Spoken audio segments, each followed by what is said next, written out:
denigration of the image and the person of Prophet Muhammad sallallahu alaihi wasallam, and how we deal with Christians and Jews and Buddhists and Hindus and other. We messed up. I'm not going to sugarcoat it.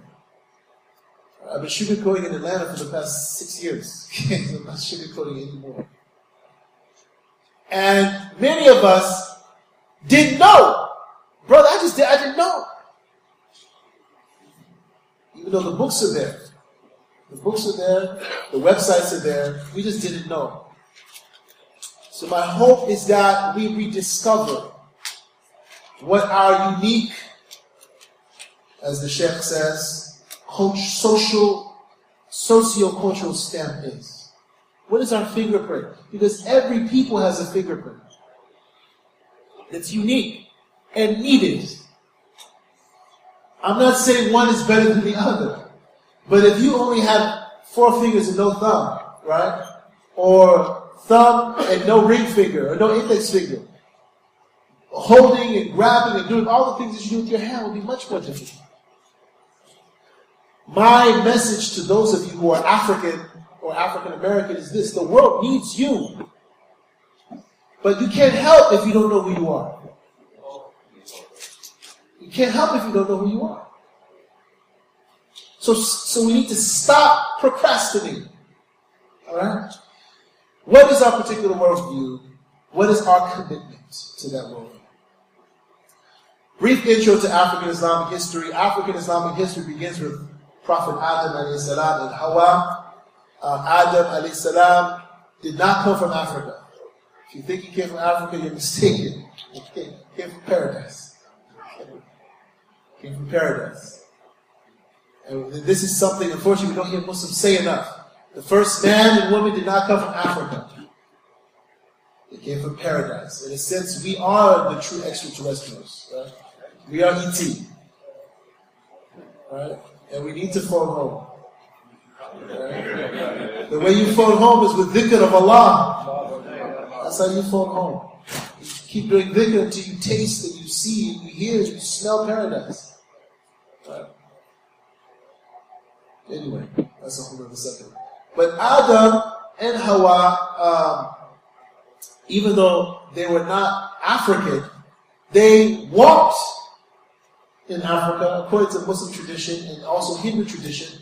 The first man, his name was Adam. Even amongst the Hindus, they call him Adam, and he descended in Sri Lanka, in Ceylon.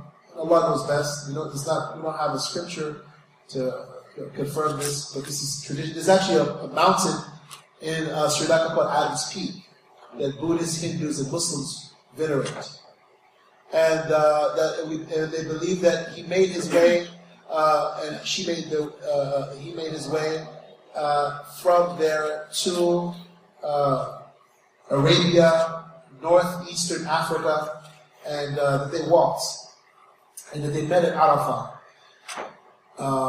Adam and Hawa are very important for us as human beings, and both of their names have the meaning of blackness and brownness and darkness. Adam, along with meaning the surface of the earth,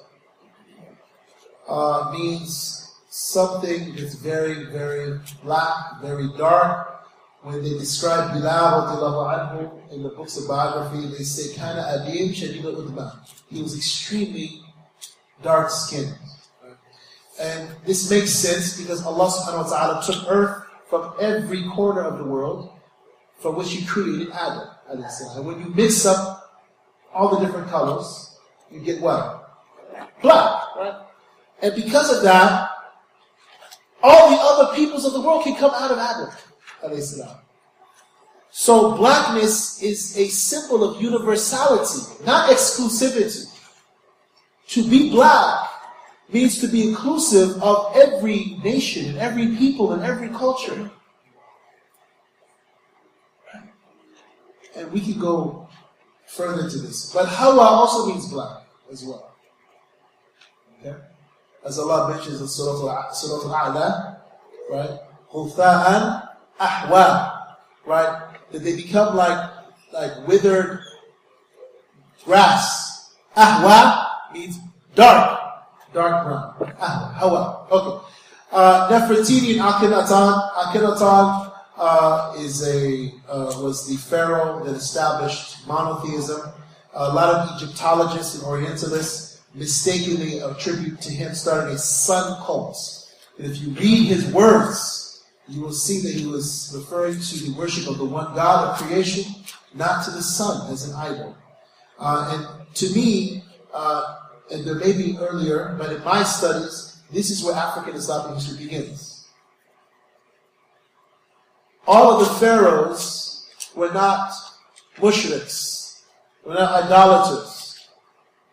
And Egyptian religion itself, if you study it from the books of the Egyptians, not the books of Europeans, trying to wrap their two-dimensional understanding of reality around a multi-dimensional understanding of the world and of God. If you understand how the Egyptians understood God and religion, you see that they were not essentially polytheists. So you can look up Akhenaten. He taught belief in one God. Luqman al-Hakim, that Surah Luqman is named after. Some say he was the famed Aesop of Aesop's fables. He was a great prophet, according to some scholars. According to others, he was a great saint, a great wali. The Arabized Arabs, right? If there are any Arabs here, there are three kinds of Arabs. Some say four. There's the Arab al-Ba'ida, Arab Ariba, Arab Musta'rab, and the Arab of Kidab. This third group that I have highlighted here, the Arab Musta'rab, they are Arabized Arabs. And these are the descendants of Prophet Ismail alayhi salam. Right. And they come ultimately from Prophet Abraham alayhi salam, peace be upon him, who was from Mesopotamia, and from Hagar alayhi salam, who was a Nubian and in Africa. So the Arabs themselves are a continuation of Africa. They are an African people. And up until very recently, the Arabs, for the most part, you read their poetry. If you read like early Arabic poetry, they would boast and brag about their Africanness and the blackness of their skin. Right? Bilal, Najashi, Ashama, who was the king, the emperor of Ethiopia, Mahja, who was another African Muslim, who was a companion of Prophet Muhammad ﷺ, and the first of the companions to be martyred at the Battle of Badr. Baraka was the nanny of the Prophet ﷺ, his nurse. She was with him from the day he was born to the day he died. Right? And he used to say about her the same thing he said about the blessed Halima Sa'diyah radiallahu anha. He used to say about Baraka Ayman, my mother, you are my mother after my mother. Right? This African woman, who was the mother of Usama. Right? Usama, he was known as the beloved son of the beloved of Prophet Muhammad ﷺ. His father was Zayd al-Haritha. And Zayd was the freed slave and adopted son of Prophet Muhammad ﷺ until Allah abrogated adoption. And then, long story, but these are all parts of Islamic African history, from Akhenaten to Usama to Baraka, Mahja, Najashi, Bilal. There are great empires like the Darfur Empire. We've heard about Darfur recently. Darfur is not just a problem area in Sudan. Darfur was the name of a great empire, Islamic empire. Takrur.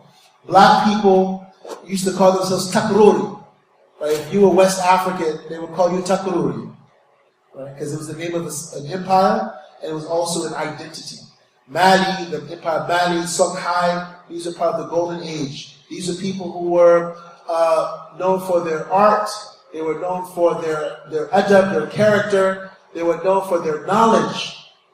The empire of Songhai, its gross national product, even though they were a center for the commerce in gold and salt the majority of their wealth came from books.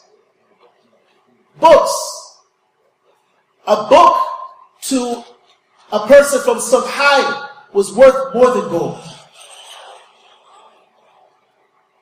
Harar, we've already given a shout out for the people of Harar, is in Ethiopia. There are Sahaba buried in Harar. There are people from the family of the Prophet ﷺ buried in Harar, Ethiopia, on the African continent.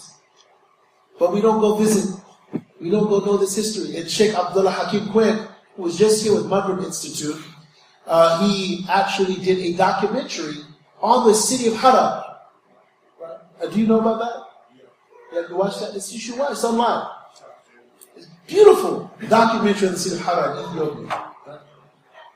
And this was a city that was built on the Quran. Right? They have 114 masjids in Harar. Like the number of surahs in the Quran. 5 gates to get into Harar. Just like the 5 pillars. Right? The whole city is based on the Quran. And not just the city, but their homes. You can ask we have a big Harari community here in Atlanta. But this is what I'm talking about. So when I see Harar, and when I talk to brothers and sisters from Harar, and I read about Harar, I see Egypt. Because everything about Egypt was interwoven with the sacred and the spiritual. There was no separation. There was no separation. The sacred, the spiritual was in everything you did. From the time you woke up to the time you went to sleep at night. And then in African-American Muslim history, we have great history going back to those explorers and those scholars who came here before Columbus, before the Mayflower, and the great Africans like Kankan Abu Bakr, the brother of Mansa Musa, right? And others. If you read Ivan Van Sertima's book, that came before Columbus, he goes into detail. The Moors who came here, and then the African scholars, Muslim scholars, and people of other backgrounds, warriors and artisans who were brought here during the transatlantic slave trade, the African Holocaust, called the Matha. What I found, you'll find Africanisms in Islamic culture all throughout the coast of the United States, from Louisiana to along the Gulf Coast to Florida, and up the eastern seaboard from Southern Carolina, from East Georgia, all the way up to Northern Carolina.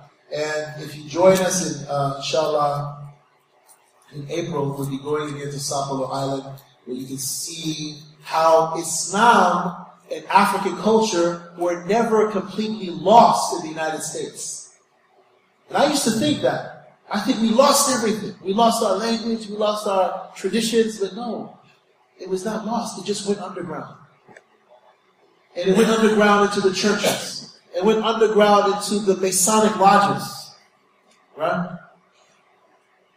But as a Muslim, if you are just so righteous, right, that you won't even look at these other institutions and other traditions, you'll completely miss your own history. And you won't see how your people and your traditions survived in the United States. Of course, the Caribbean has tremendous Islamic history. Imam Makandal, Imam Bukman, who initiated, these are Muslims who initiated the long process that eventually resulted in Haitian independence and the Haitian Revolution. Servants of Allah by Sylvain Diouf goes into that very nicely.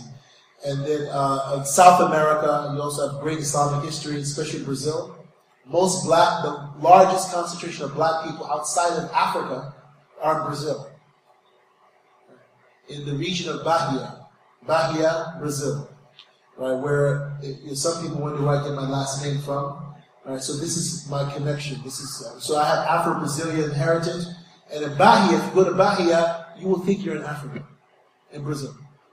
And there were jihads that were done to liberate Africans from slavery in the 1800s in Brazil.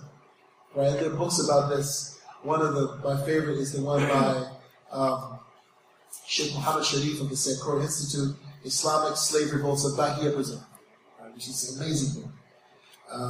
And it shows how Yoruba and Hausa Muslims bonded together to free themselves from slavery.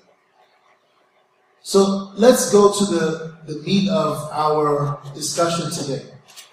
We're going to speak about 4 different scholars, and 5, briefly, and their teachings and their principles on how different civilizations, different religions, Muslims can live in harmony. So the first tradition we're going to talk about is the Suwarian tradition. Haj Salim, Sheikh Al-Haj Salim Suwari, according to some scholars, lived in the 13th century, in the 1200s. According to others, in the 15th century, in the 1400s. He lived in Mali, in Mali. He was a Jola. Right? The Jola are a well-known African nation. They're known for their knowledge. They're known for their trade. And he made Hajj several times, which is why he's known as Al-Hajj. He became known as Al-Hajj. He made Hajj many, many, many times. And they had a problem. The Jola people, who are Amande-speaking people, right? They were Mandi. They were involved in trade with non-Muslims. And they're co-religionists. Other Muslims who are in the northern Africa, Morocco, what's now Morocco, Tunis, Algeria, their scholars had a problem with Muslims trading with non-believers, with infidels, with kuffar. Are you following? The scholars in northern Africa criticized and condemned the commercial, the business trade, the trade between the Muslims, the Mandi Muslims, the Jola Muslims, and their non-Muslim neighbors. So, Haj Salim established a minhaj, a methodology, an approach that he based on the Quran and Sunnah for Muslims that are surrounded by non-Muslim neighbors and who are engaged in non-Muslim neighbors to follow in order to thrive spiritually, in terms of security and economics and so on and so forth. So you see the difference in worldview, the difference in paradigm. Their neighbors to the north, these are kuffar. These are disbelievers. We shouldn't be involved in any friendly relationship with them because we're at war with them. There's Darul Islam, the abode of Islam, and Darul Harb, the abode of war.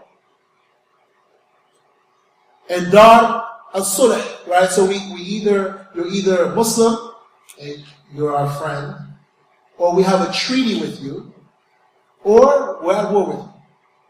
And you will even find in books of Islamic law that it's an obligation. It's an obligation on the ruler, the imam, the sultan, the caliph, to engage in jihad against non-Muslims once or at least twice a year. Yes. You will see it in the Quran, you will see hadith of it, you will see it in books of Islamic law. Maliki books of Islamic law.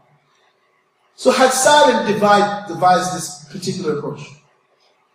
And it has about 7 or 8 key elements. We're not going to go into these in detail. I'm just going to put them out there because I think some of these are very different than what we've been taught as Muslims here in the United States for the past 40, 50, 60 years. All right? And what many of us may have been taught in our countries. The first thing he says that non-Muslims are ignorant. They're not evil. So the reason why, and if there are any non-Muslims who are listening here, if you're Christian, Jewish, Hebrew, whatever your background is, please indulge us. And I don't like to call people non-Muslims in the first place, because that doesn't validate the truth that Allah has revealed to them. and their own culture, their own legacy. But just for our purposes, indulge me. Because I believe Allah has revealed the truth to every people. I believe Prophet Muhammad came with the complete and the final truth. But there are elements of truth. There are streams of truth in every religion, in every tradition. Otherwise, people wouldn't follow them in the first place. No. And Allah knows best. So the first is that non-Muslims are ignorant. When he says ignorant, he doesn't mean that they can't read or write. The ignorance here means ignorance of the ultimate, absolute uniqueness of God. Beyond form.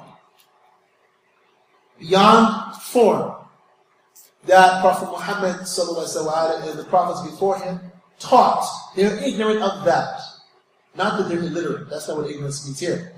And they're ignorant of the spiritual realization of the truthfulness of Prophet Muhammad's message, sallallahu alaihi wasallam.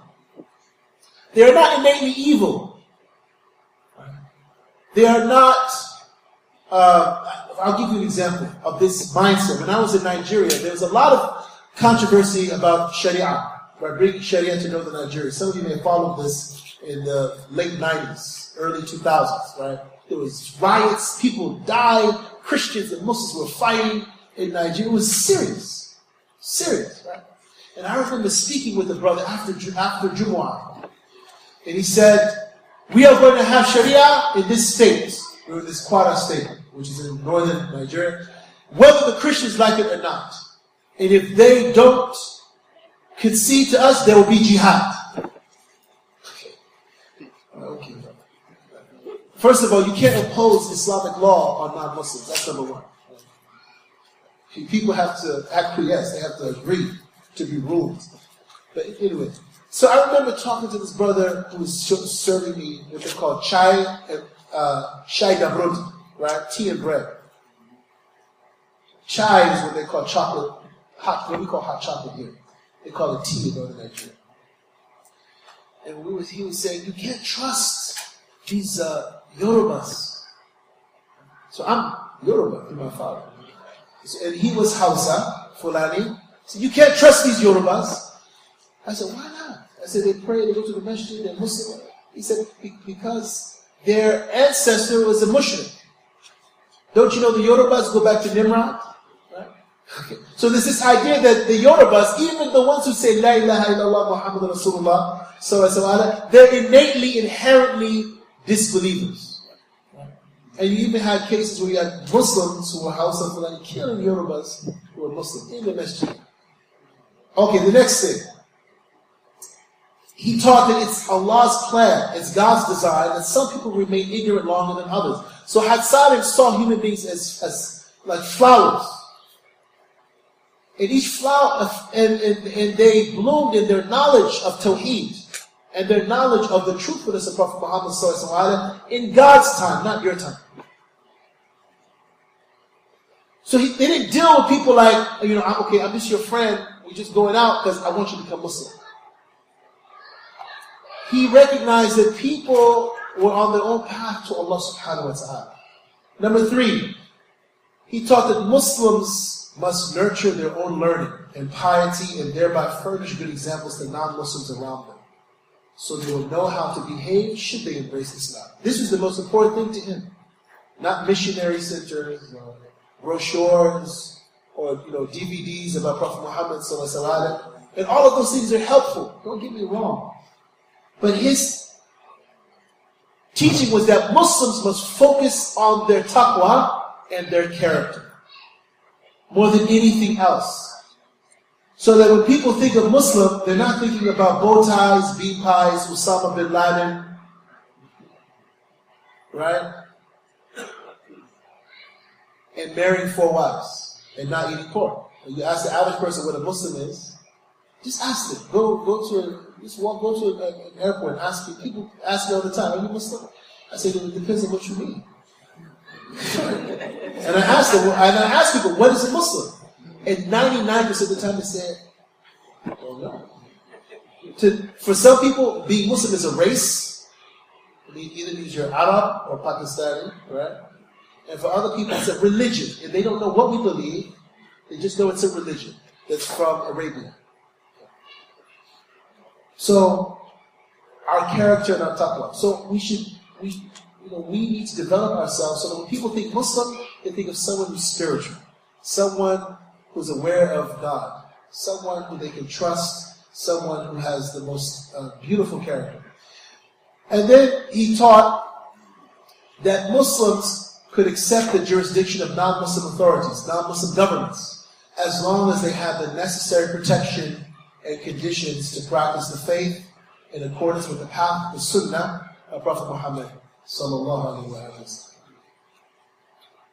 And this is a big debate. We're not going to go into the debate today, but this is a big debate between Muslim scholars. Can Muslims live under the jurisdiction of non-Muslim governments? Right? Some of us say, well, that's a no-brainer, right? No, but these are big issues, and this is where Sheikh Haj Salim Suare fell. Military jihad was a resort only in self-defense if the faithful were threatened. Again, this was his approach, and there are scholars who disagree with him. As I mentioned earlier, you will find to this day books of Islamic law that say military jihad is not defensive only, it's also offensive. In fact, it's a form of da'wah. It's a form of calling people to Islam. And when you study fiqh, right, you'll see jihad mentioned, you'll see da'wah mentioned in the section of jihad. Right? Once again, as I was saying, each culture, each people has a unique paradigm, a unique worldview. And as African people, as African American Muslims, we are ignorant for the most part of our particular worldview and our particular paradigm, and because of this, the way we practice Islam, the way we teach Islam, is really no different than others around us. So now, so sisters are welcome to be in the main hall. Right? If you'd like to come, you're welcome to come to the main hall. If you would do so, there's a room on the left, on the right that you can come through if you'd like to. So now we have scholars from other parts of the Muslim world, like Sheikh Abdullah bin Bayya, Sheikh Yusuf Qaradawi, who, before, jihad was, before September 11th, like, it was easy, people talk about jihad all day, Now, everyone's talking about defensive jihad, and, everyone's practicing this very, Imam Wathidi Muhammad, radiallahu anhu, Allah be pleased with him, if you look at Hassan Suwari, you see Imam Wathidi Muhammad. Right? Am I right or wrong, Sheikh Dawah? Yeah. And the Imam was criticized for so many decades. But he was following, what I want us to understand is, he's following in a tradition. Imam Wathidi Muhammad, his father, the Honorable Elijah Muhammad. And it's okay to call people honorable even if they're not Muslim. And I believe Elijah Muhammad died a Muslim, based on the Imams I know who were with him when he died. Well, we're not going to get into that today, but just so there's no confusion. But even if you don't believe he died a Muslim, Allah says in the Quran, لَقَدْ كَرَمْنَا بَنِي آدَمَ. We have honored the children of Adam. Was Elijah Muhammad a human being? So I can call him honorable. Can I call him honorable? Okay. But, along with his humanity, he cleaned people up, he purified us, he taught us, he made Islam a household word in the United States. We can go on and on and on. Anyway, but when you look at these principles, and you look at some of the other men I'm going to introduce, you will see the honor of Elijah Muhammad. You will see Imam Wathidi Muhammad. You will see Malik Shabazz, Malcolm X. You will see Imam Ahmed al-Tawfiq from the Muslim Islamic, Muslim Islamic Brotherhood. You will see them. And you will realize that there are waves from the ways of Haj Salim Suwari and scholars like him. The other two principles This is part of the African worldview.